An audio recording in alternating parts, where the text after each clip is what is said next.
Hi guys, welcome back po sa ating YouTube channel. So kung mapapansin nyo, meron tayong generator dito. So ang tatak nito ay Blackstone. So ito guys, kagabi kasi na wala ng kuryente, kaya gagamitin sana. Kaso ang problema, ayaw niya nang magtuloy-tuloy ng andar dahil nga sa na-stuck ito ng halos 1 taon.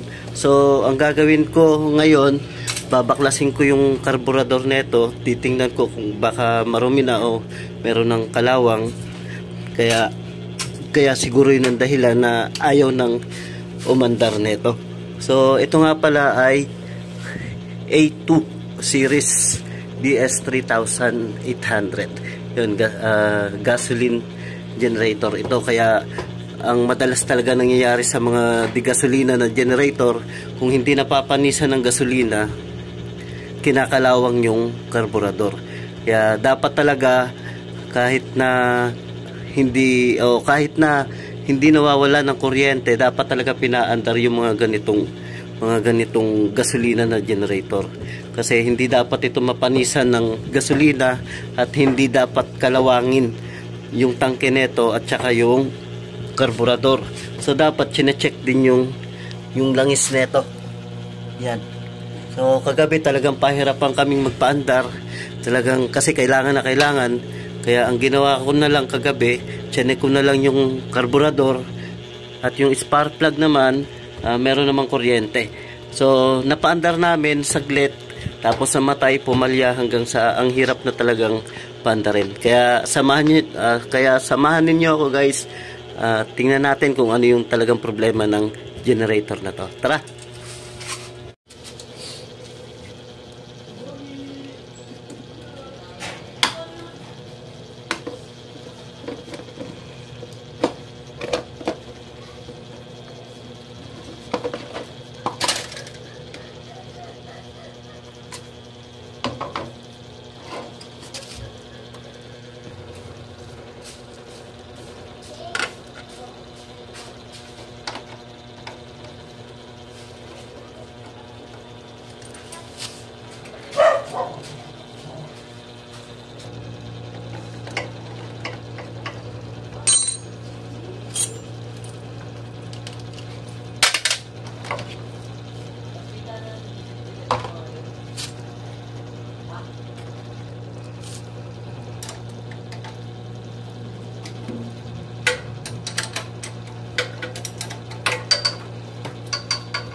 Ito na guys, natanggal ko na yung karburador, lilinisin ko na lang.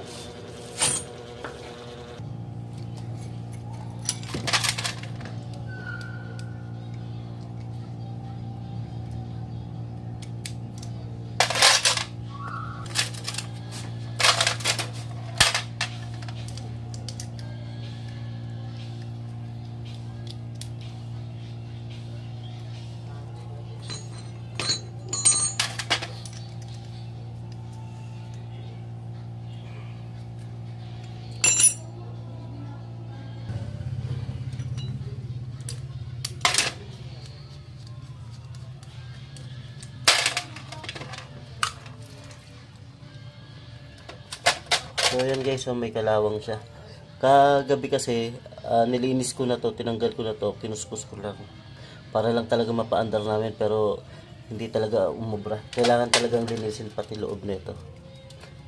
Yan, sobrang dumi ng loob niya. Kailangan sundutin ng alambre.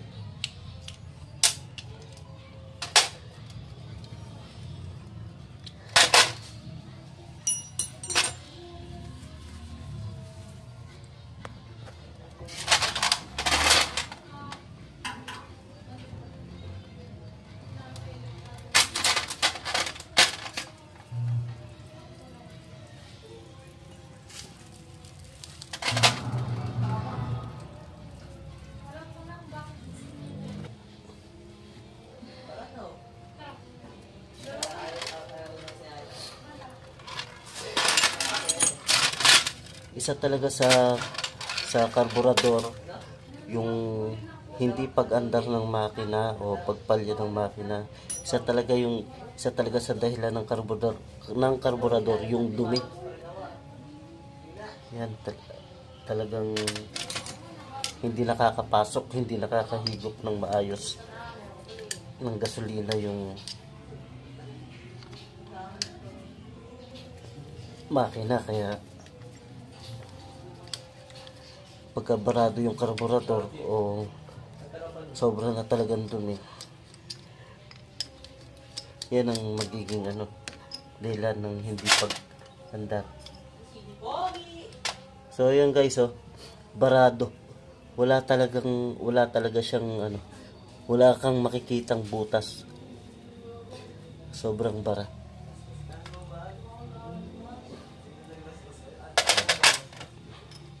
So, kukuha ko ng pangsundot karayom o kaya perdible.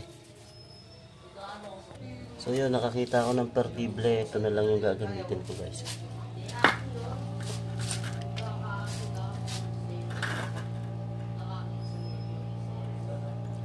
So lahat ng butas sa loob ng karburador sundutin na para matanggal yung dumi. So ito ayaw talaga niyang ayaw niyang dumiretso. Yun, makikita niya sana. Ayan.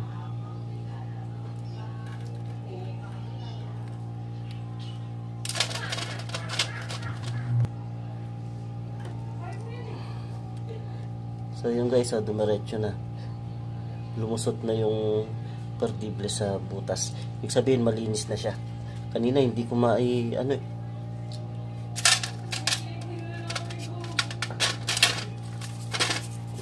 ayos na. So pero lilinisin pa natin syempre yung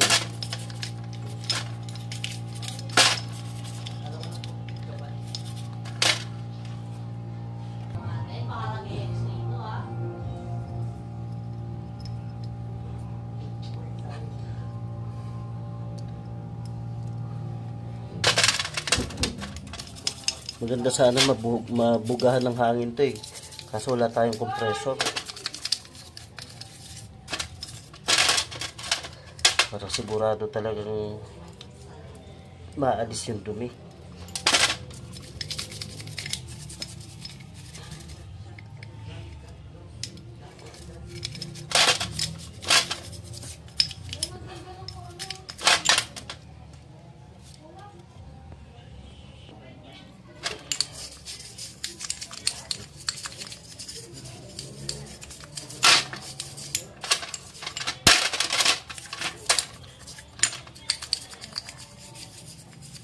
Yan, natanggal na yung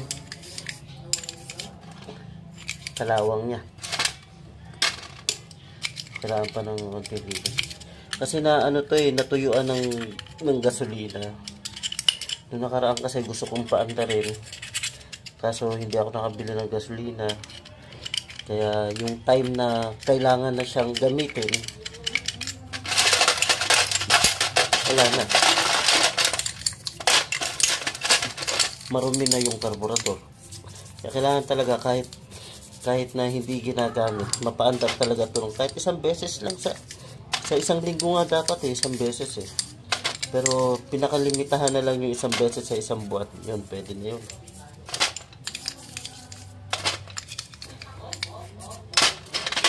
So, laking abala talaga kagabi. Wala ng kuryente. Laking abala din na hindi na paandar ito.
So yun guys, natapos ko na siyang linisin.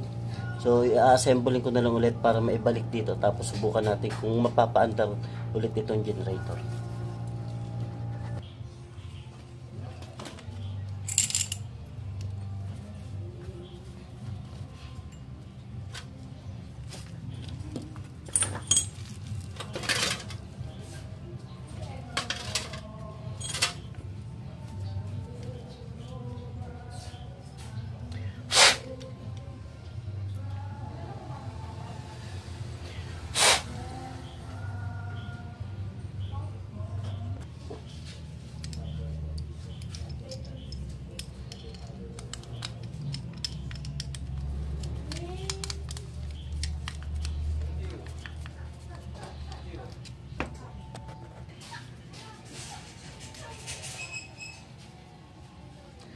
So, meron pa pala siyang dumi guys. So, dapat pala kinukuskus ito. Akala ko mancha lang.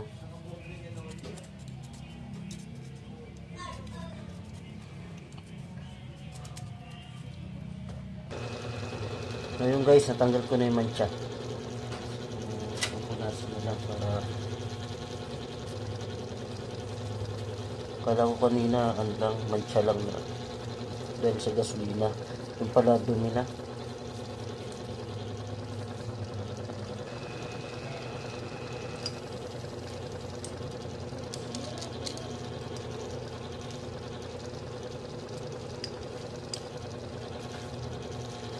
So yun, ganun lang naman kadali maglinis na ito guys. Ganun lang din naman kadali magbaklas. Pero syempre dapat tatandaan mo pa rin kung ano yung itsura niya nung binaklas. Para ganun mo rin may kakabit, di ba?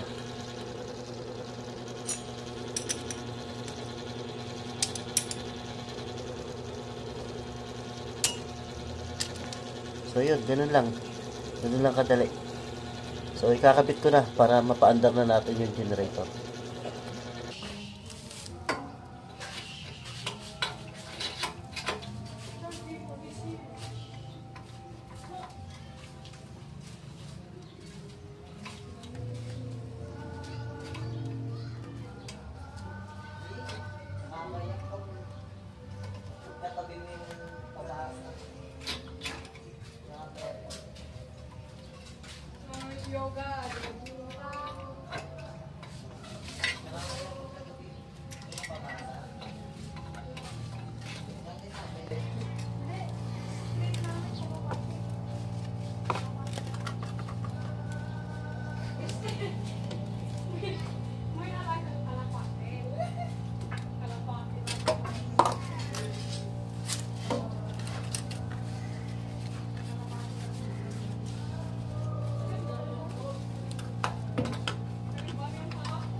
Sila sa kabilang daan ngayon. Oh, hindi mo ka-oras. Kasi mainit dito sa daanan ko eh. Nandun sila sa kabilang mga papunta yung nadidelay na. Papuntang Clark. Papunta lang sila to. So yun guys, pinaklas ko ulit to kasi nakalimutan kong ikabit itong hose.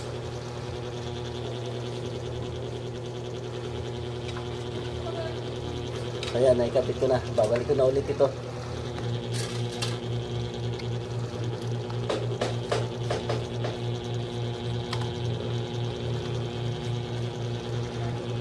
So yung guys, naikabit ko na. Bubuksan natin yung gasolina para malagyan ng gas yung carburetor. Tapos paandarin ko na. Try natin kung gagana ba. So, testing ko na guys. On ko muna yung switch dito.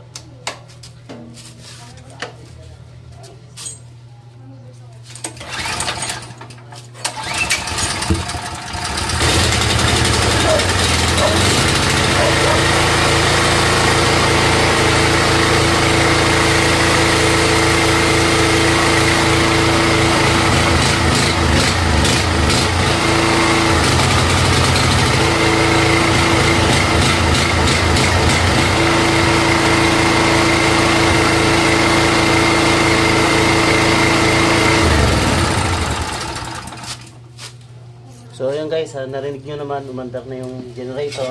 So ang problema lang talaga niya, yung carburetor madumi. Kaya kagabi, talagang inabot kami ng ilang oras pagpapaandar, ayaw umandar. Gawa na yung carburetor na sobrang dumi. So paandarin ko ulit para sigurado.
So yan na guys, salamat sa panonood.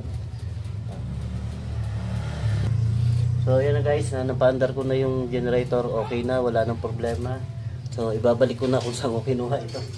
Baka kasi mamaya mawalan na naman ang kuryente.